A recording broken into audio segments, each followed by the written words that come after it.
What's up, guys? Welcome back to Blood, Sweat, and Gear with coaches Skip Hill, Andrew Berry, and myself, Scott McNally. Guys, all of our programming is brought to you by TrueNutrition.com. You can use our code THINK for all sorts of products, including intra-workout carbs, which might be part of our topic today. We're also brought to you by supplementsource.ca. Great deals for Canadians, people of the North. You guys can get awesome deals on label changes, short-dated products, stuff like that. We're also brought to you by you guys, people of Patreon. Thank you very much for your support. I've been doing early releases over on Patreon, and right now there is an It's Just Bodybuilding Patreon only episode. So I hope you guys are enjoying that. So what's the topic today, Andrew? We were looking at one of our listeners. It was Justin, right? And he said, here, let me grab it and throw it up on the screen. It says, topic for the next show. Can each of you guys give your ideal pre, intra, and post-workout nutrition and scenario? Thanks, guys. Love the show. Skip said, I like this one. Yeah. It was like Team Ken said that. I'm not a carb guy pre-workout, so I'm protein fat. That's, I think, well known. I do get my carbs. I eat about 3 meals before I train, so the first 2 might be carbs, but the one before I train isn't. I hit my insulin, then I hit my intra. I have intra and EAAs and true electrolytes. And then post is pretty predictable. I have stayed with the same post for a long time. Team Skip protein and rice checks. So I'm down to only 1 or 2 protein drinks a day, and that has helped my distension a little bit. But I go big on my protein. I increase my protein by about 50% post-workout. So typically, like at the start of this cut phase, I was at about 120 grams. I'm OCD, so I don't do scoops. I actually weigh the powder. But 120 grams, I think that puts me at about 90. I'd have to do the math, but I think it's 90 grams of protein. And then my carbs come from rice checks, and then I get back into my regular meals. So boring, but I don't know, effective. Let me ask you this. So what was your post again? It was the rice checks and what? Rice checks and Team Skip protein. Okay. So after that, now how long after the workout is that? I'm one of those guys, I don't do the whole, I must eat this very second, especially after legs. It takes me 15, 20 minutes to get home. I probably won't eat for another 30 minutes after legs, but typically it's 15 minutes after I get home, something like that. So about an hour, something like that? Yeah. Hour? Yeah. And then when do you pick up, when's your next meal after that meal? Do you just go back to like every 2 to 3 hours, or how does that work? It's about an hour and a half to 2 hours. It depends on whether it's early in the week and whether I have loaded, or whether it's later in the week, especially now as I'm cutting and I may be more depleted. What I will find is if I don't get, especially with insulin and intracarbs, especially with everything so balanced now, I'm not in this huge surplus like I am in the off season. I have to be very careful that meal doesn't go too long, or I can get a little bit hypo. That's what I was kind of wondering, how that all timed out. Angry. Okay. Well, do you find that with the cereals in general, especially after you take an insulin pre-workout? Yep. Yeah. Now, I have a pretty good balance now of my insulin dose versus my intra. And you have to tweak these things. So for the listeners, I was training legs on Friday, and for me, I typically load on a Sunday, and didn't load for the first probably 5 weeks, I think it was. So I'd have to be careful that I didn't start to get a little bit hypo even before I got home. But I like being a little bit hypo. Yeah. You start to hit, and then okay, now it's time to eat. Versus, I got to go to the grocery store and I got to get gas, and oh crap, I'm going hypo, and then you get mad. And it's not a hypo where you're going to hit the floor. Yeah. But it's a hypo that it just keeps digging a little bit more of a hole. You don't want to get stuck. And I always have extra with me. I always have a Ziploc bag of another large serving of EAAs and intra carbs in case I do run low. Maybe I'm taking in more while I'm training and I just don't, I don't know, measure it right, or I don't want to run out. I don't want to run out early. If I end up, I want to do calves today, or, hit with abs on a non-scheduled day, I don't want to run low. Yeah. Let me also ask you, so why the 90, almost 100 grams of protein post-workout?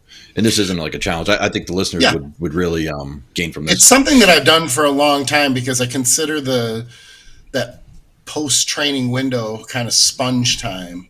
And someone sent me a study or a couple studies only like a month or two ago and said, hey, Skip, what you've been doing? I remember doing this when we trained together, and these studies back it up. Somebody posted them. I don't even know who it was. Scott and I did a thing on it. Was it the 100-gram protein? It may have been. It was something like it was basically that there's no real limit to anabolism in that post-workout window in terms of protein intake. Well, no real limit up to 100 grams because that's as high as they tested. Well, which that's what. Yeah. Only because that says the limit. If they tested 150, what would we find out? If we tested, that's what Scott had wondered. He was like, "So there's no limit?" You could imagine him saying that. So I think the limits would be related to digestive issues with that large of a protein serving at one time.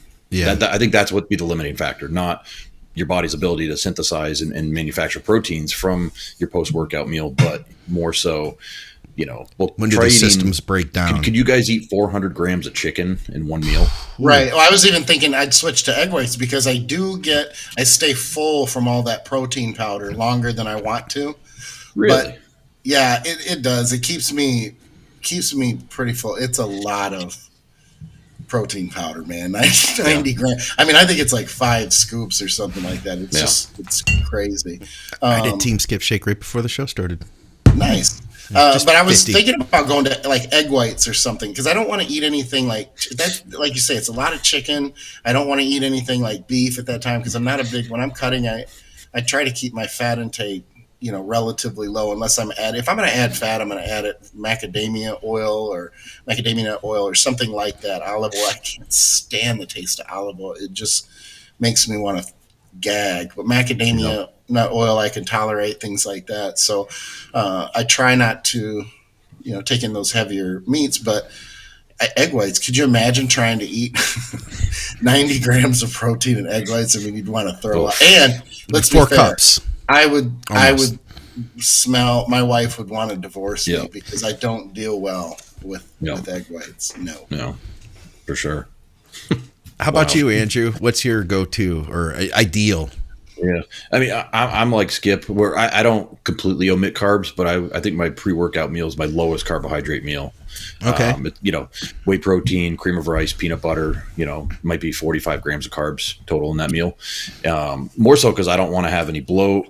And I also feel like Skip does that those carbs you're eating right then aren't going to do a lick of anything during your actual workout. Right. And then I get to the gym. I like to take insulin, and I like to use, a mixture. I use our Granite product called Recovery, which has highly branched cyclic dextrin, electrolytes, essential amino acids. It's got some Central in it, ashwagandha, and a few other cool supplements. I'm not huge on the pre-workout drinks, especially the ones that, like the stimulant ones. I really have turned away from those 5, 6, maybe even 8 years ago. Maybe like the last couple of weeks before prep, I would use one, but I just find that using stuff like that gives me more of a stomach ache going into a training session. And the very last thing I want with training is to have stomach bloat and stomach issues. So I kind of admit that kind of stuff. In terms of amounts of intra, it depends. Back in the day, I could do 150 grams of carbs with a good amount of insulin. Sure. These days, and you guys probably can attest to this, as you get older, your ability to handle that kind of stuff during training just isn't what it was. So, if I can get 75 grams of an intracarb in, I'm doing pretty darn good. And then Which is still a good amount. That's still a good amount of carbs. Yeah. Is it? Yeah. I'd say so. I'm about 50 unless it's leg day later in the week. Then I might push up to 75. So I think we're kind of in the same ballpark. So what's the crazy time frame though between your last meal and when you train? So if I eat at 11, we're doing like our first, I would say, working set by 12:30. That's about what I am too. About an hour and a half. Yeah. After when it takes 30 to 40 minutes to get to the gym because where we're coming from. And then, we take, especially if we're doing legs, we're doing 15 to 20 minutes of warm up stuff before we even get into it. And I'm not counting like calf work because we do calf work first quite often. I don't count that as anything that's going to create like a systemic sympathetic effect on my body. So like that, I can do that while warming up basically. And then I like to wait. Some days, if it's leg days, I might wait 2 hours to eat when I get out of the gym, because we've had some killer workouts lately that just leave my whole systemic, like my neurological system, just like smoked to where I don't feel the hunger even for, hour and a half.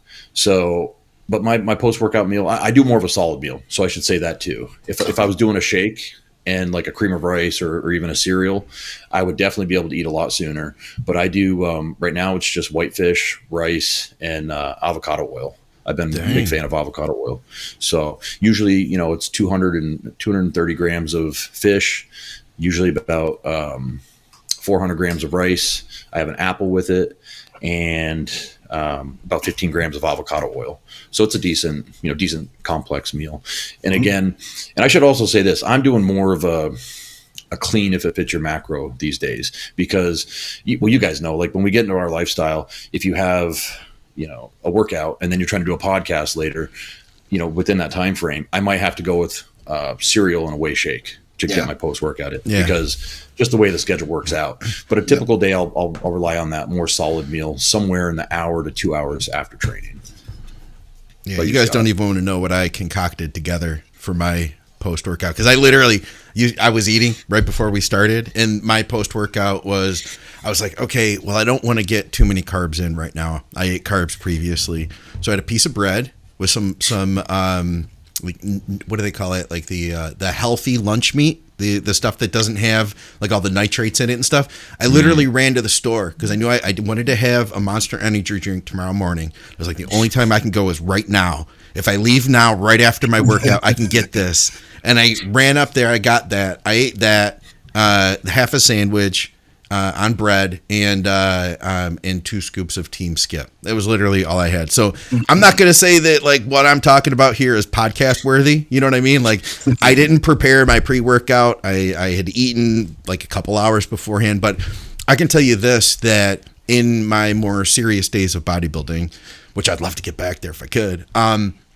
I would say that I needed to have a good amount of carbs, and I needed to eat, I would say, time it up. Ideally, perfect would be about 1 hour before training. If I were to wait longer than that, I would just be shot. Even without insulin, I would start going hypo in the gym.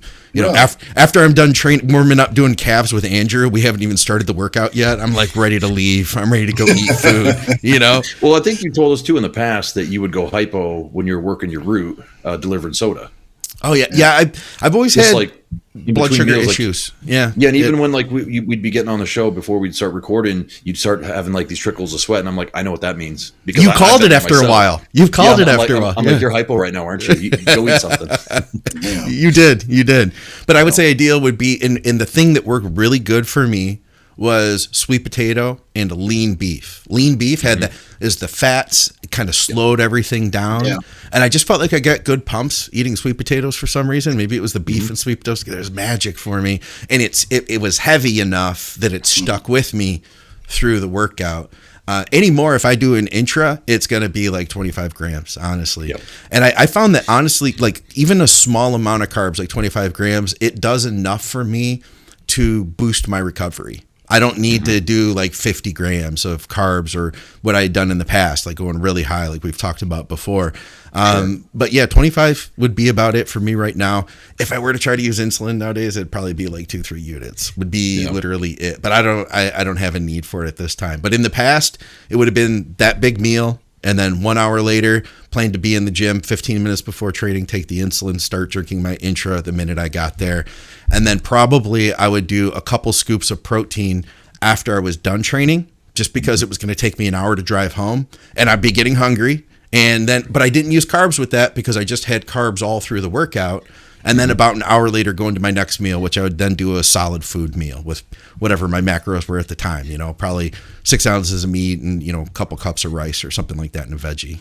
Mm-hmm. And I think you made a good point, too, that should be touched on. When you have intra-carbs, that should impact your post-workout carb intake as 100%. Well. And I think a lot of people they start taking the intra, Then they're like, "Oh, I'm getting fat. This isn't working," because they left their post workout carbs the same. So which one are you going to blame? The intra or the post workout? I don't know. Well, I like to explain, or I used to explain the whole intra thing as you're basically taking your post workout meal and making it a digestible meal during your training. That's not going to affect your parasympathetic nervous system and cause digestive, or shouldn't be causing digestive issues. And then that kind of rang the bell for a lot of people pertaining to that issue of like, I feel like I'm getting fat by doing this intra and doing my post workout. And then we look at the plan and be like, well, you've consumed like 400 carbs in this like last 3 hour period. Like, of course you're getting fat, you know? And with my increase in protein, I'm able to cut the carbs down too, because obviously I don't need as many carbs with the added protein post workout at roughly 50% above what I normally would take in, and then of course the intra as well. So intra carbs. One thing I'll say that's changed for me over the years is that I'll do this quite often where I actually won't do any intra during leg training days. Like if it's going to be a hard leg workout, just because I know like systemically I just can't take it. I start to feel like the gurgles, or I'm running into the bathroom thinking I'm like dry heaving actually, and sometimes even throwing up. Whereas 10 years ago, you know, like I said, I was using upwards of 150 grams of cyclic dextrin during like a leg day or something like that. So that's definitely been a shift for me. And I just consider that like listening to my body and making decisions based off what my body can actually handle versus, no, you have to get your intra workout in. Some days I just do water. You know, if I feel like water is going to be the most advantageous thing for me, I'll just do water. And we do something a little bit different with our intra too, in the sense that you like to drink like half of it or something pretty much out of the gate. Or 20%. something like that. Oh, okay. Yeah. Okay. Then it probably would be closer to the same then. For some reason, I thought that you drank maybe up to half or something like that. I'll get a good it was a situation where someone wanted to use intra and insulin and was training fasted. Where I said I would probably start drinking that on the way in and get about which would make sense.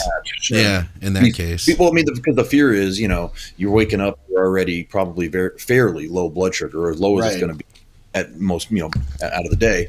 I would hate for someone to add insulin in and follow like a 20% protocol and get behind, and then start feeling like during the workout, like, oh man, like I'm sweating, I'm feeling the cold chills, like, you know what I mean?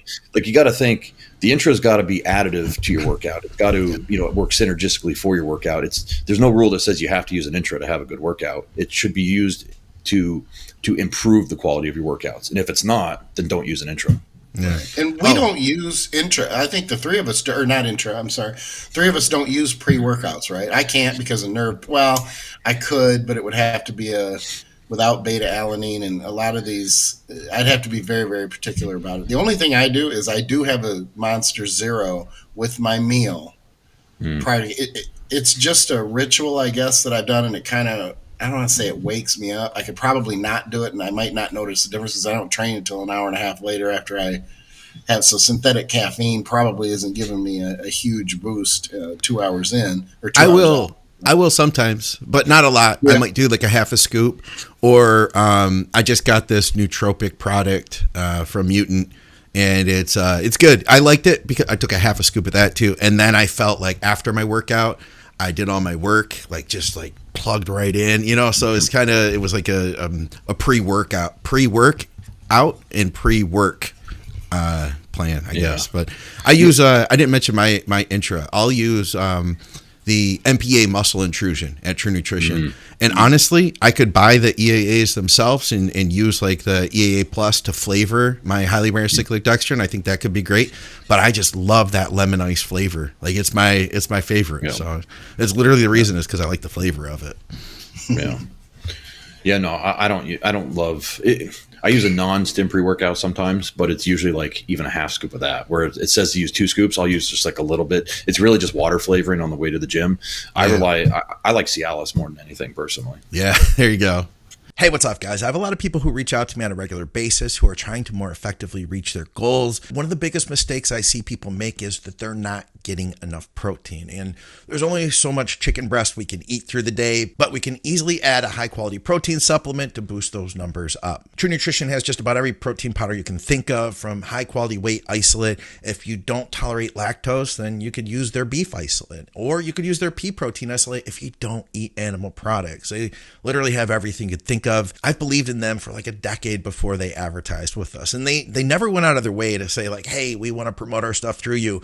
I literally asked them because it's a company that I believe in. And at the end of the day, I want to see you guys reach your goals as effectively as possible. So if you use our code THINK at True Nutrition, you'll get some savings, you'll help to support our programming, and you'll get some high quality products to more effectively reach your goals faster.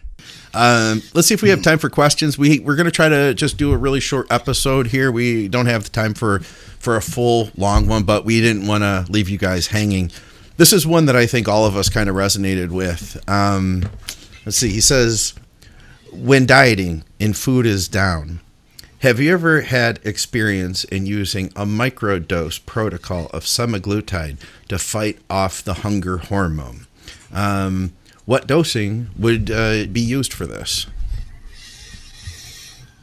I didn't know it was microdose. And the other thing is I'm curious what your guys' experience is, but my experience with semaglutide is that's not going to be, at first it's going to take a while before you get the appetite thing. I mean, that's why you only have to take it once a week. I mean, this is a very, very long half-life.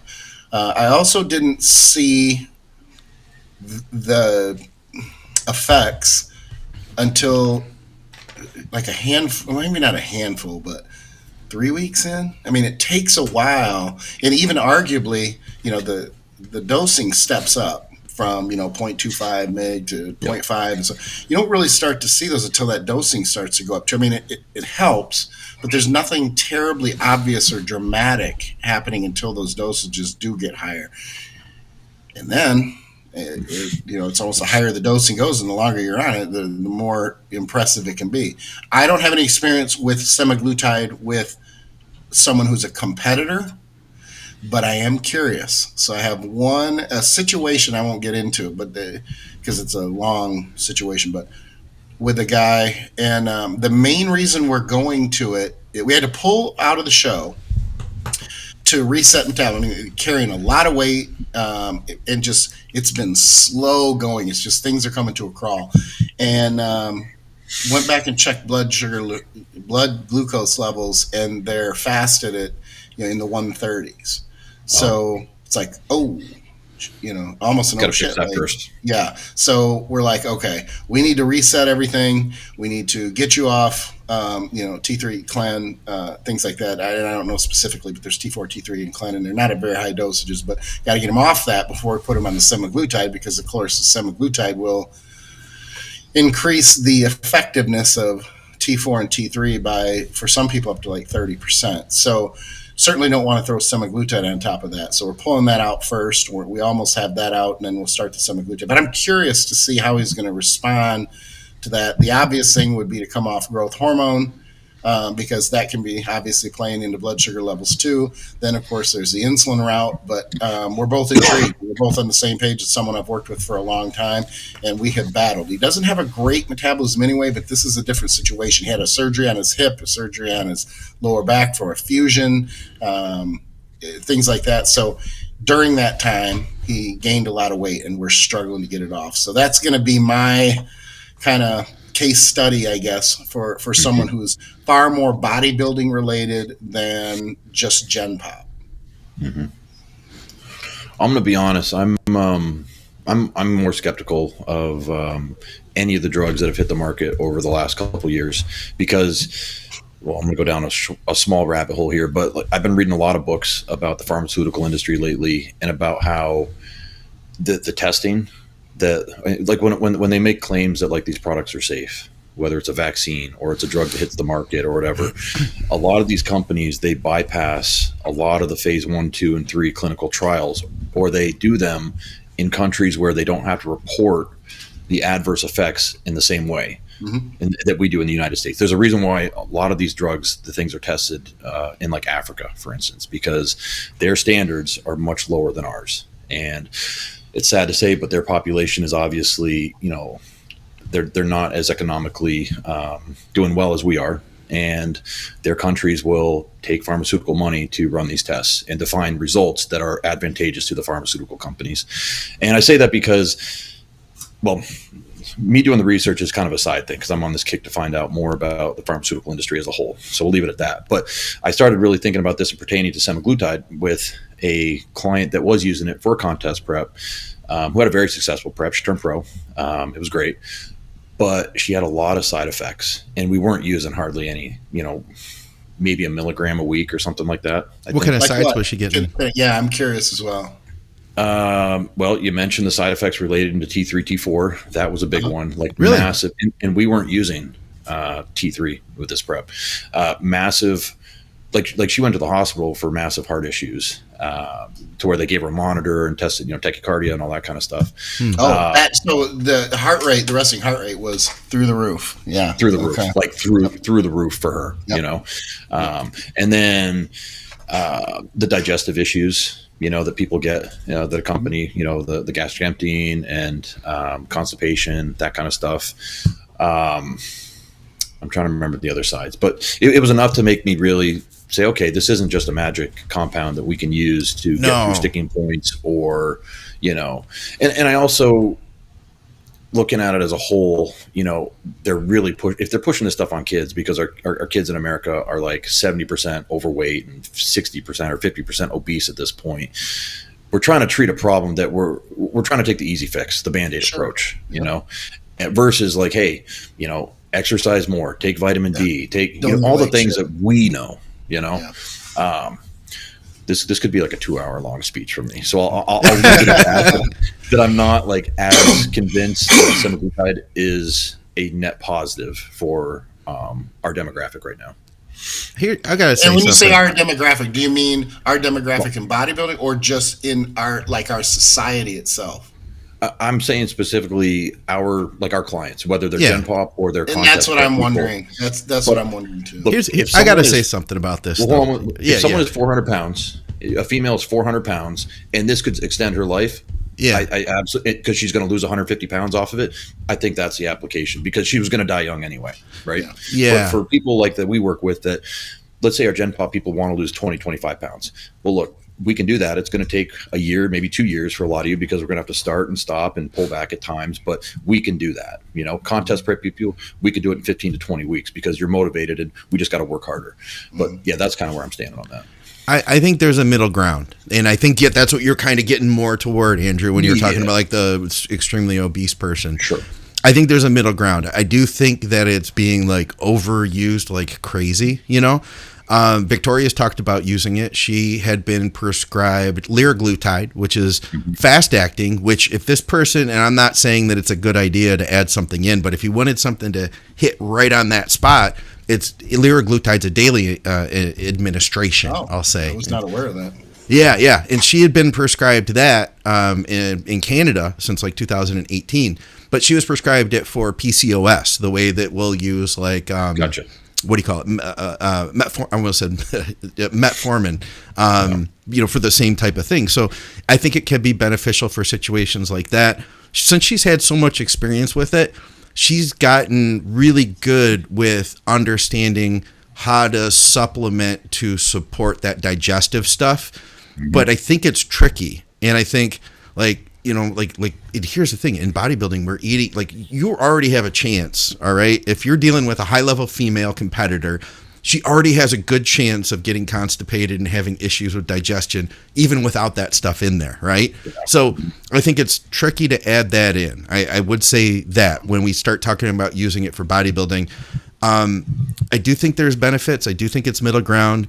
I could say so much more. It's interesting because now I'm seeing her dad started using it. He started using semaglutide for fat loss, and he's getting shamed now, which is interesting. Yeah.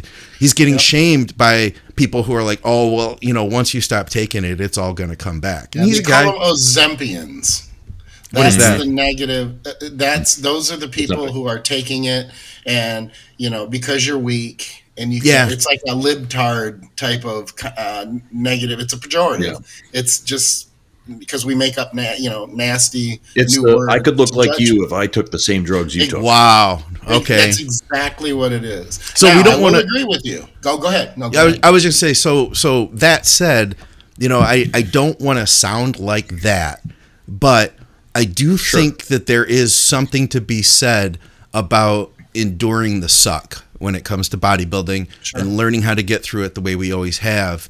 I do think that it's not as simple. Like, I mean, Andrew, you're a high level coach. You've been doing this for a long time. You've worked with a lot of people, and you ran into an issue with this particular lady, you know, and it could happen to many others.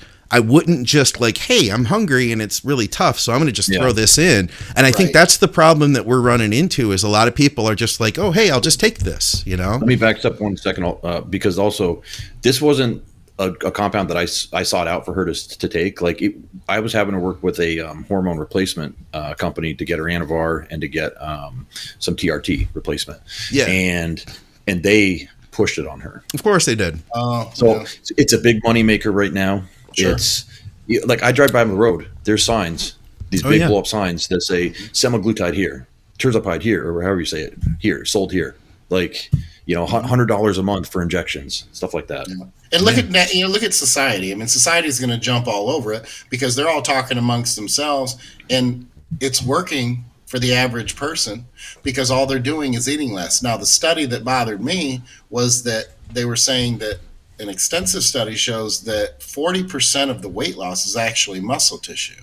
That's the so thing. Then when I started to apply, which makes sense because they're still eating like shit. They're just eating less. Right. Because gastric emptying. It's like that meal that you ate will just slowly digest. It's so much longer. Of course, you're not going to have blood sugar levels because gastric emptying is, being slow too. So they're talking amongst themselves. You don't have to do anything different. You can still have your drinks and they lose, 30 pounds, 40 pounds, whatever over the long term. My argument, and this is why I'm intrigued, and my situation I think is a little bit different with my client too because of the higher blood sugar levels. Yes, it could be that pull him off the growth hormone but the growth hormone dosing isn't really all that high. That would be pulled first if there wasn't this option and we weren't on the same page to try it. But he's also been in a deficit for a while. His loading has been incredibly clean. I mean, we're talking like a poke bowl once a week. I mean, we're not talking anything and his carbs are very low. So outside of the growth hormone, there should be no elevated blood sugar levels like that. And with the GH dosing, it arguably still shouldn't be that high anyway. So we're going to give it a shot and we're going to see. My thing is with the weight, with the muscle loss, I think that's coming from the study is coming from the Gen Pop population who is not training, is certainly not on any type of gear. They're just not eating. Because I've seen my clients who train and they're not on gear and they're not having any type of muscle loss. Yeah. They're gaining, they're progressing. They may not be progressing like they would be if they were on gear and not using semaglutide, but the progression is still there.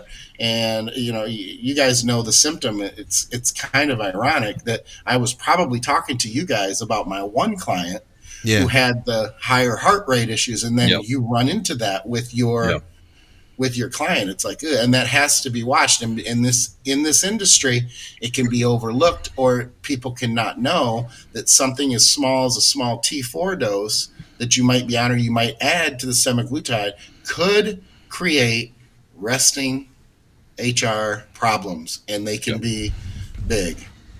Yep. It's good. It's good stuff, guys. What about before we left, because I know we got to keep it short, we didn't cover one aspect. Andrew, you had a really, I think, ingenious thought. We got on the last question, the question about DECA causing issues for people. Guy said that every time you take this shot with DECA in it, he'd throw up. We got somebody else, Matt Blevins. He said that he'd get extremely nauseous from it, and he said whether it was DECA, NPP, no matter what, had these problems. And I'm impressed by this. This is really, which doesn't mean you're not smart. You're clearly smart. But I just literally went, oh shit, he's right. Like it didn't even occur to me. Try living with me with all these gems. Kill us with your pop out all the time. No, but I mean, so keep in mind, like, I'm not saying I've seen research on this. I'm not saying this is a fact. I'm saying just thinking about the problem and thinking a little bit outside the box. Okay. Because these guys are saying, Matt and the other person who asked the question were saying that basically all nandrolone derivatives are causing this issue of making them feel like they have to throw up or they want to vomit. They feel sick. Right. Yeah. So I start thinking, okay, there probably is a relationship with some people with nandrolones in particular, increasing eicosanoid and prostaglandins to the point where it is causing reverse peristalsis in terms of making them throw up, basically. And then, Skip, you brought up the point of Esiclin. And why don't you describe that real quick? Well, Esiclin just basically, I put it in the category of SEO because it's not like oil. Oil just volumizes like synthol, but Esiclin actually is used to create, it's like the same look you're after, but it's to create inflammation. And with inflammation comes prostaglandins. That's why when you have a headache, you have inflammation, you have a higher level of prostaglandins. And we take ibuprofen to decrease prostaglandins, and then you don't have a headache anymore. So if it's a prostaglandin issue with the DECA, then you have to wonder, and again, I have no idea, but I mean, logically, I'm thinking, take ibuprofen and see if that doesn't knock down that sickness issue. But Esiclin, and I should be clear on this, Esiclin, the reason that I brought that up too is one of the side effects for a lot of people with Esiclin is it would make you almost violently want to throw up, or your abdominal muscles contract, your stomach contract to try to, like, you need to throw up. Huh. So let me say though, let me point I never out, knew that Esiclin's like an instantaneous drug, yes, right? Whereas NPP, and it's not instantaneous. It's a shorter ester. Right. Tren, you got different esters, but nandrolones in general are longer lasting drugs than, say, Esiclin. So it would make sense that you wouldn't see that side effect from the nandrolones until, like these guys are describing, a couple days later. And if they're taking it, 2 to 3 doses of it a week, they probably get to the point where they're always kind of feeling nauseous, especially when they eat a meal, maybe a higher protein meal. They start to feel that contraction, like, and even just it can affect you mentally to where you start to gag even if you're not eating. So, and there are going to be those spikes. So, like 48 hours, the guy said 48 hours after is when he would feel it. So, boom, 2 days later after that DECA administration, there you go. And we talk about maybe throwing NSAIDs in. I mean, we don't like to add a compound to counteract the side effect of a compound, right? Right. Because next thing you know, you're taking A through Z of everything, and you have all these other side effects you're managing.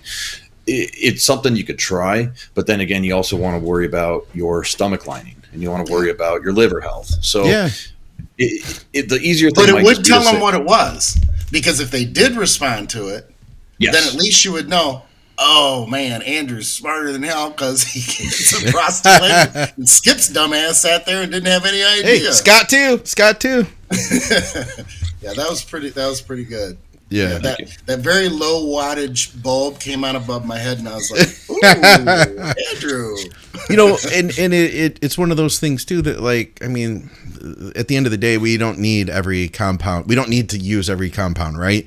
So if this is the case, like, it'd be, like you said, great to know, taking the Advil, figuring it out, but at the same time, let's use something that doesn't cause this to begin with, Yeah.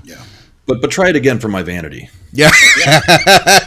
But run a trial here. Yeah. It's a learning. It's just one more thing that you would know versus let's say it doesn't work. And then I go back to, okay, if it doesn't work, then maybe it's what we were talking about, the solvent and or the carrier, Well, also you could be doing some groundbreaking work of things that are not known in this industry. Because, like, I'm sure there's 2 guys in our podcast that just recognize that this is a side effect. There's probably hundreds, if not thousands, of guys that have this side effect when they're running nandrolones, and they never wondered why. Their coach just keeps telling them to take it. So it's like, well, I guess I just got to suffer through it, Right. Oh God. Even if we didn't know what we're doing, I wouldn't tell somebody to keep taking it if they're throwing up. So fire that coach if he's telling you to keep taking it. Gains. Oh, I'm going to throw up. You're going to throw up, but are you going to lose your gains? Bro, it's all about the gains with a Z. Do we have time for my word, or do we not? Of course, we always have time. Right. The word for this show is soliloquize. You did this one before, didn't you? You did this. I don't think so. I did? Yeah. Yes. Oh, man. Okay. Then I got to go back, because would you use soliloquize? You could, in a sentence. Then let's go with, oh, man, you put me on the spot. Let's go. Do you have one, Andrew? Can you help me? Because this is Skip's word of the day. I know, but I got caught because I had a list, and I thought to myself, I'm like, I should be making a list of the words that I use. Okay, I'll tell you what. I'm going to use insipid, and I'll tell you why. Okay. You occasionally say it. You guys know what trite? trite means, right? It's just a boring, not thought out, regurgitated thought. It's like, especially politically, when you're arguing online, people say things. It's like a catchphrase or something that might be cliche. Okay, insipid, because I just love adjectives. They're my favorite of all the words I have. Most of them are adjectives. Anyway, insipid.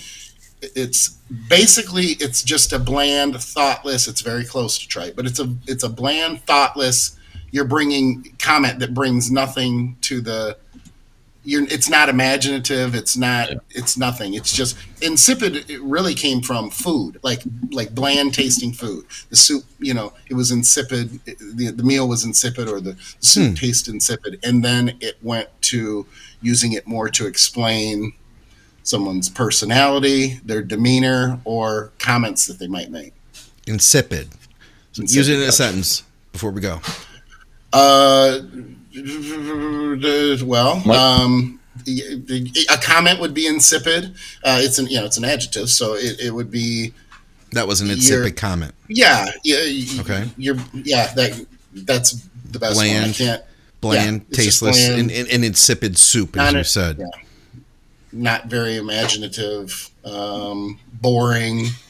This is an insipid podcast. Yeah, that's what our listeners. When I try to use the same word again, I did not know. That's what our listeners say to us. Yeah. I'm going to make a list now. I'm going to make a list to make sure I don't do that again. Right. I got busted. All right, we got to run, guys. Thanks for tuning in, and we will be back with more. Leave us questions for the next episode. Go to teamskip.com. You can reach out to Skip there. Bodyberry.com. You can reach out to Andrew there. McNallydiets@gmail.com. You can email me over there. And, of course, TrueNutrition.com. You can get your Team Skip protein over there, as well as the MPA Muscle Nutrition. Use our code THINK for additional savings. Supplementsource.ca. Great deals for Canadians. And thank you to everybody from Patreon. Guys, we'll see you soon.